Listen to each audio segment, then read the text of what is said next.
This is Performance Delivered, Insider Secrets for Digital Marketing Success with Steffen Horst. In today's episode, we're going to talk about how legacy brands conquer new markets. Here to speak with me is Daphne Johnson, the CEO and growth advisor at Daphne, a boutique firm specializing in sustainable growth strategies. She helps global brands identify their best customers and expand into new markets through marketing, sales, and partnership. Before founding Daphne, she led transformative initiatives for Fortune 100 brands like Verizon, American Express, and Yahoo. At Yahoo, she helped sales leadership identify new areas for growth and development. She spearheaded a channel sales partnership with parent company Verizon, ultimately leading to groundbreaking partnership in 5G data, content, and advertising. Outside of her professional commitments, Daphne holds an MBA from Columbia University, mentors students and startups at Tulane and Columbia, and is a two-time gold medalist in figure skating. Well, that's something we have to talk about at some point here. Daphne, welcome to the show. Thanks so much for having me, Steffen. Let's get the figure skating out first. So talk about that. That's interesting.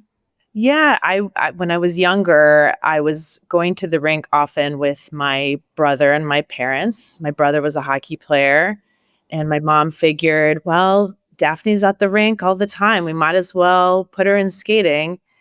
And it was a slow build for me. It took time before I started really getting used to it. But the combination of it being a little bit of an art, a little bit of a science was something that always intrigued me.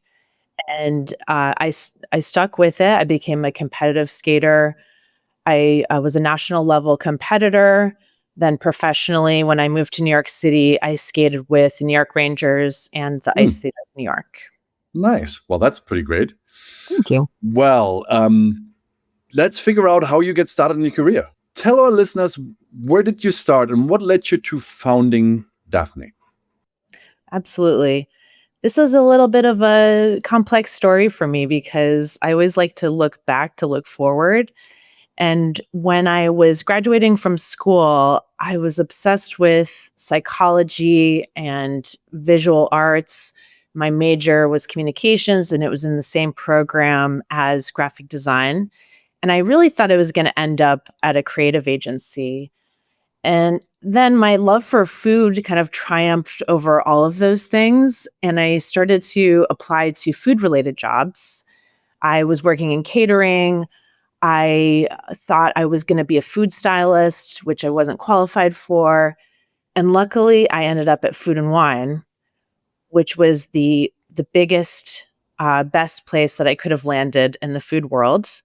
And luckily for me, it was owned by American Express. And through that experience of working at Food and Wine, I really got the best education in marketing and was able to understand the basics of database marketing, learning how to tap into card member insights to build robust marketing programs, was building programs for luxury advertisers that were in travel, food, lifestyle areas that I loved. I understood basically the bones of marketing through my experience there. Mm-hmm. And then I went to AOL to learn digital. I really saw the tides changing. I understood that I wanted a new experience. And I had the opportunity to work with Fortune 100 brands to architect their digital marketing programs on AOL's platforms. And it was there that I really learned sales. Mm-hmm. It was a sales-led culture at the time. And there was an agency legend named David Bell, who was an advisor to AOL. And he really taught us the art of the pitch. And it was during this time that I fell in love with sales, and I understood what it meant to become a great salesperson and become a great sales leader and have a great sales culture. And all of those things really kind of stuck with me from that point onward. And I decided to go back to school. I wanted to solve bigger problems for the company, and I went to Columbia to get my MBA. And it was during that time where the company started transforming. It was acquired by Verizon. When I graduated, I was in a totally different role with the company. I was going to school and working full time. And I started working closely with the EMEA sales team to build out their sales strategy for the newly combined AOL and Yahoo division, which was called Oath. Yeah. And it was a struggle for me. I'm not going to lie. I was not great at it, but I really learned a lot through that experience. Again, filed it away and decided I wanted to tackle an even bigger problem for the company. And because of the Verizon ownership, there was a lot of opportunity, a lot of synergy that was untapped. And I developed a partnership program between our parent company, Verizon, and Yahoo, based on our shared customers. And it was an innovation-based partnership using the access that we had through our joint sales teams. We're having really interesting conversations with partners on applications for 5G in terms of building out pilot programs for autonomous vehicles, reinventing the retail experience. And it was through that partnership that we generated a lot of excitement, a lot of momentum, a lot of revenue. And it was collectively through that experience, plus the last partnership I worked on at Yahoo, which was the Lowe's retail media partnership, where I really kind of completed my lesson plan in partnerships. And through marketing, sales, and partnerships, and that collective tenure I had at American Express, Verizon, and Yahoo, decided, okay, I really enjoy this collective work. I want to do more of it. And now I realize I have the skills to be able to do this independently for other brands. Interesting. Wasn't there a thought about kind of joining a company that offered these three services to bigger brands, or was there the desire to have your own company and be at the helm and making decisions on what directions to move to? Yeah, that's a great question. I really did look into a lot of different options. I took some time off when I left Yahoo. I didn't immediately start running my own company. I went to Spain. I walked part of the Camino de Santiago. I did a lot of reflection. And there was a combination of factors for me that really led me to this desire to have control over my own destiny. And I felt, having worked at these large organizations, I had already extracted so much value from those experiences. And I wanted to really liberate myself from the confines of one particular company. And so it was a great opportunity for me to give it a shot. And I've been so excited and energized since that point. That's awesome. Now,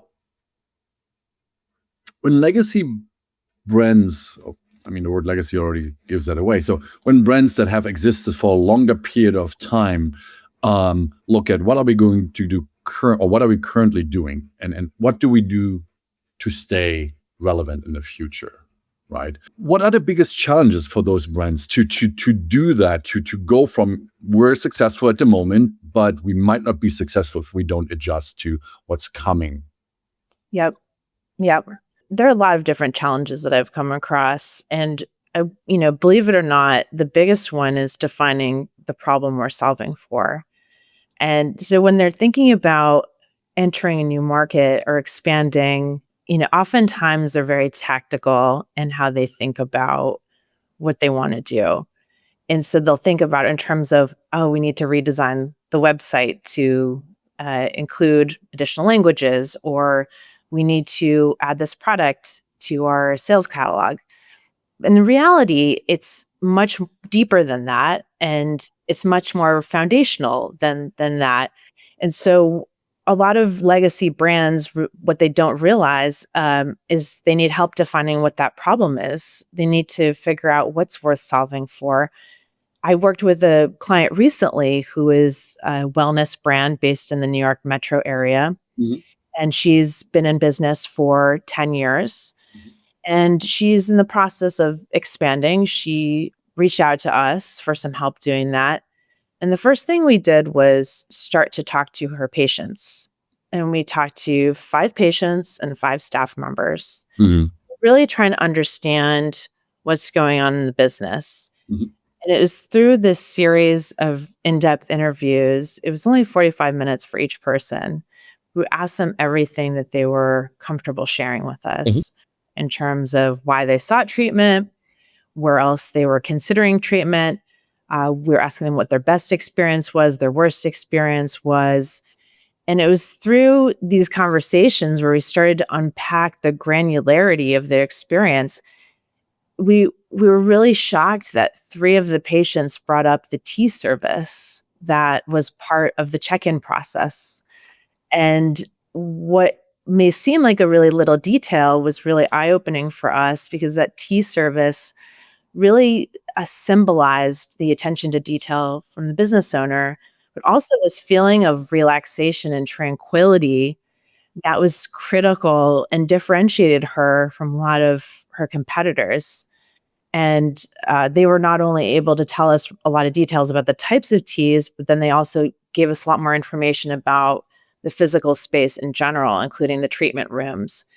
And so, really that level of detail was a magnifier on the entire patient and brand experience that we would never have stumbled upon in just looking at the revenue. And so when we're trying to find the problem we're solving for, we really do a lot of work defining and understanding the customer first before we start going and mapping solutions. Interesting. Now, on that sample size that you interviewed, is 5 people sounds pretty small. Is that normal to work with so little amount of people to get information? Does it depend on the company and what the project is like? Yeah, this is a great question. And we use this framework. It actually comes from Google Ventures, Mhm. and it's an open source framework that anyone can use and tailor to their business. Yeah. And it's called a bullseye customer sprint. It's typically used for businesses that are trying to go after new customers. It's great for expansion exercises. In this case, we used her existing patients because we had access to them. And so it was easy and made sense for us to use them as the baseline. And what you start to see with 5, even though it's a small number, is when you do them back to back, you start to hear these patterns in their language. And those patterns are enough to give you that second point of validation that you need from the revenue or other types of data that you're looking at. So you don't really need to have an exhaustive number. It's just you really need to qualify those people. It's defining who you're trying to interview is really important. Making sure you're recruiting the right types of people, making sure you're asking the right questions. So it's really the part leading up to the interviews. It's like when you're painting a house, spending time doing the tape around the perimeter and laying down the plastic sheeting. That's what I would equate it to, is that prep work that is required to make the interviews themselves very fruitful and robust and successful. Yeah, that's actually my follow-up questions there. When you go into these interviews, do you go into these interviews with assumptions of what you think you might want to do, and you're just looking for the feedback to confirm your assumptions? Or do you go there with a complete clean slate and you just kind of intake all the feedback that you're getting? You do have a hypothesis, right? It's human nature to have an understanding of what you think you know. And it's always good to document that, because oftentimes your hypothesis is not correct. When you're actually doing this with new customers, you use prototypes and you show 3 different prototypes, and you get the customer feedback on these different prototypes so you can understand what value they see in your product. In this case, we didn't show them prototypes, but we did ask them the same set of questions. And so you start to see these interesting, you basically get to prove or disprove your hypothesis in there. And you're really trying to uncover key areas and gaps of knowledge, right? And so that might be competitors. In this case, we did ask about competitors. It was really hard to get them to name a competitor. And that was a signal to us that we needed to dive deeper into that. We thought we understood like why people were coming. We thought we understood how far they were traveling, but it was really surprising to us. Each person gave us different information about what their experience was that totally blew our socks off, and we couldn't have predicted. Yeah. Interesting. Now, what key factors go into building a successful market expansion strategy? Yeah, I think there are a number of factors that I would consider, and they're really core foundational factors, and that's the kind of work that we do. It's really foundational, and we believe that these are not basic things; they are fundamental to success. So when we think about at a high level, we're zooming out and looking at these macro forces. So an example of this was a Cuban sustainable fashion brand that I started working with when I was a student at Columbia. And they were brand new at the time. They were creating products out of whatever they had access to. I went to Cuba as part of this independent study, and it was really interesting to me the lack of both infrastructure from a traditional sense, but also just the cultural differences. And when you think about um, in a very isolated place that doesn't have advertising at all, businesses weren't even allowed to exist in Cuba legally until 2021, 2022. Hmm. And so the cultural macro climate was very apparent to me. And we spent a lot of time, I started working with them when I left Yahoo. And we spent a lot of time really defining these differences. A lot of their products feature Cuban slang, Hmm. nada es perfecto, which means nothing is perfect. And while you may be able to translate that easily from Spanish to English, the sentiment is really important and the context is super important. So the macro forces become an even more critical component. The second thing is really understanding where you fit in the market. And so, when we do a lot of work with customers, we really spend a lot of time defining the competition. And someone I like to point to as a great resource for this, we really like to tap into different frameworks, is April Dunford, who has done a lot of work around positioning and helping brands understand their differentiated value. And so we do a lot of work around that to really make sure, like before you're investing time and money and resources in your business, to understand the competitors and maybe how that's shifted depending on the market that you're trying to enter. So, for example, this wellness business that we've been working with really spent time doing a pricing analysis. A lot of their competitors had pricing available online, so it made it very easy for us to understand and see the different market segments and where her business fit and where it has shifted compared to where it was 10 years ago when she started the business. Interesting. Now, at what point does an established business realize it needs a growth consultant to navigate expansion? That's a great question. There are typically signs of distress or misalignment, and legacy businesses actually have a lot of data trails that they can Mhm. follow, whereas like startups don't have the benefit of that history. So, what you're trying to understand and how to know if you need a growth consultant is you're trying to understand two core things. Where are you in your growth cycle? Are you up? Are you down? Are you flat?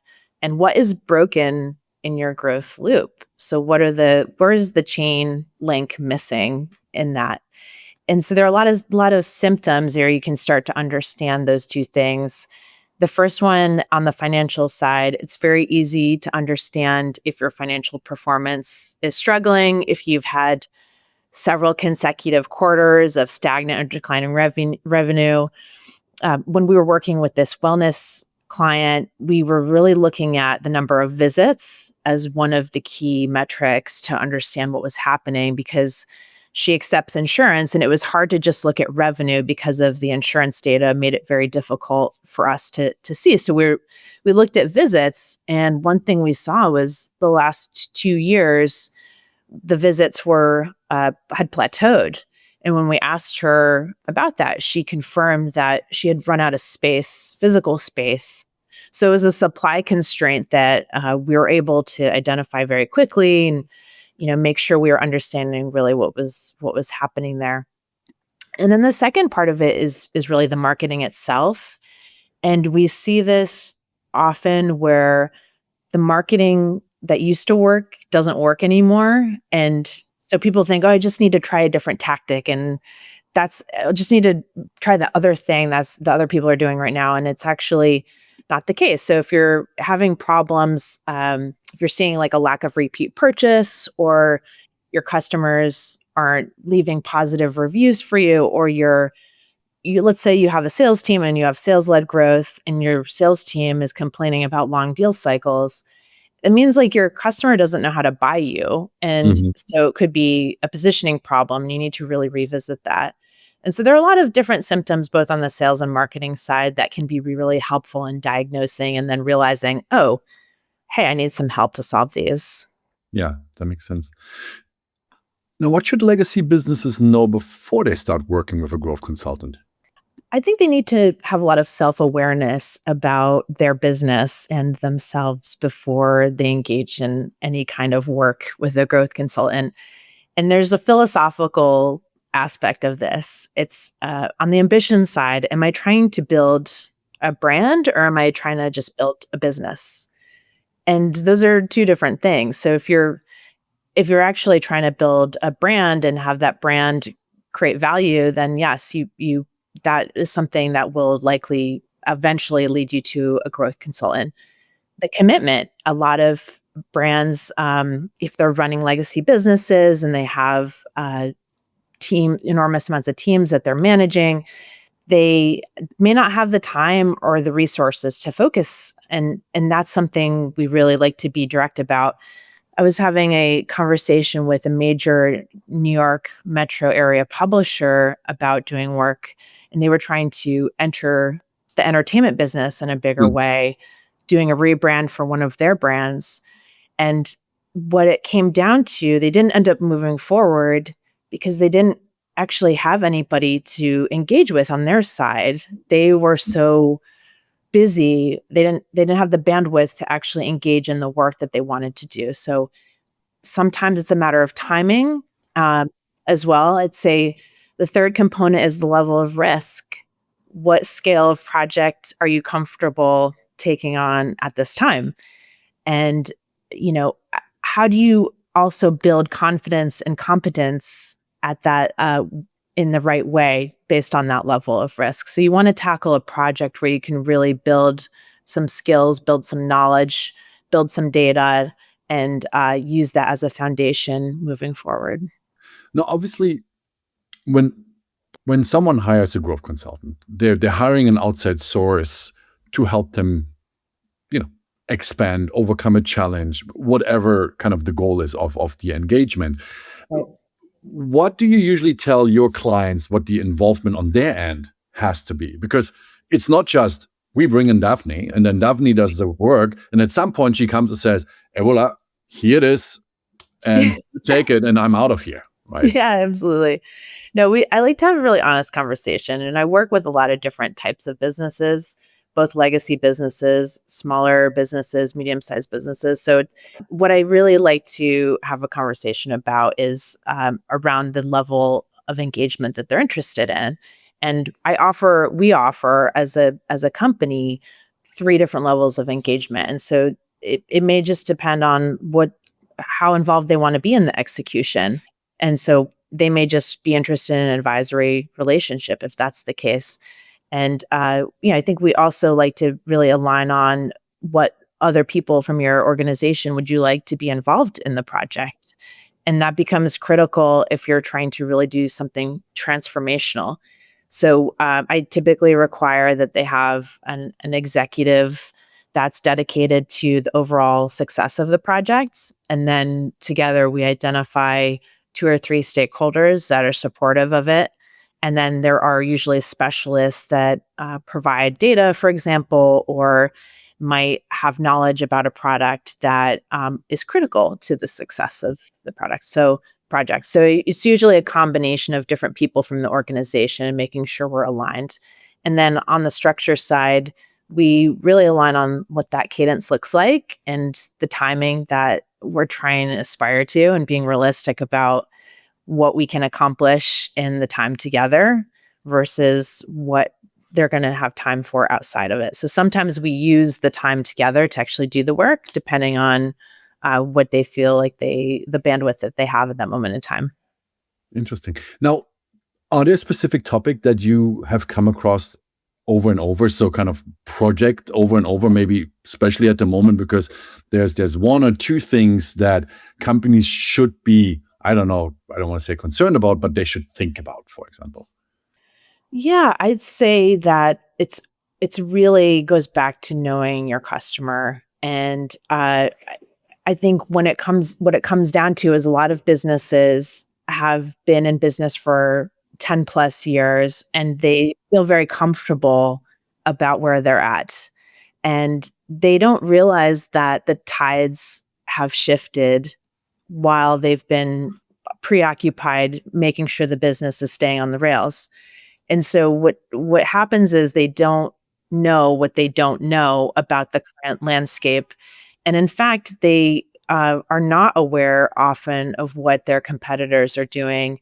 And so we really start with some of those foundational pieces around doing these CX interviews, plus a really in-depth competitive analysis with pricing to understand where they fit. And I'd say the positioning aspect of that has been a critical exercise for the last two partners I've worked with, helping them understand that they are in a different segment now, or they should be in a different segment of the market than where they were previously, or in this new market that they're entering, that they need to consider a totally different customer that has a completely different need than what their previous customer was valuing from them. Mm-hmm.